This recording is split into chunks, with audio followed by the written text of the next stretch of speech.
নমস্কার বন্ধুরা, সকলে কেমন আছো? এবছর এত বৃষ্টি হচ্ছে, তাই আজ বিকেলে মেয়ের আবদারে একটু পেঁয়াজি বানিয়ে দিলাম। এখানে আমি 4-5টা পেঁয়াজ নিয়েছি, সেটাকে চিড়ে চিড়ে করে কুটে নিয়েছি। তার সঙ্গে বেসন, কালো জিরে, স্বাদ মতো লবণ, একটু খাবার সোডা দিয়েছি আর জল দিয়ে মিশিয়ে 2-3 মিনিট রেখে দিয়েছিলাম। তারপর ওভেনে কড়াই বসিয়ে দিয়ে তাতে সাদা তেল দিয়ে দিয়েছি। এরপর ওই তেল থেকেই একটু গরম তেল এই মিশ্রণের সঙ্গে দিয়ে দিলাম। এরপর সব উপকরণ ভালো করে মাখিয়ে নিয়ে আমি একটা একটা করে পেঁয়াজিগুলো ভেজে নিচ্ছি। গরম গরম মুচমুচে খাস্তা পেঁয়াজি রেডি হয়ে গেছে। এবার প্লেটে তুলে নিচ্ছি।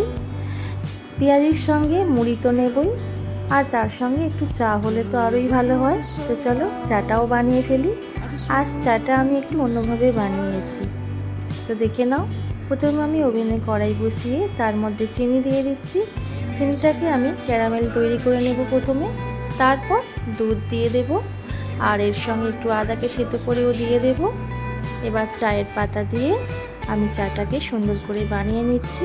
এইভাবে চা বানালে চায়ের কালারটা খুব সুন্দর হয় আর খেতেও কিন্তু খুব ভালো লাগে। এইভাবে তোমরা কি চা বানিয়েছো? কমেন্ট করে অবশ্যই জানিও। বাইরে শুরু হয়েছে মুষলধারে বৃষ্টি। এবার আমার মেয়ে গরম গরম চা, বিস্কিট, পেঁয়াজি আর একটু মুড়ি নিয়ে বসে পড়েছে। আর সঙ্গে তো রয়েছে ফেভারিট কার্টুন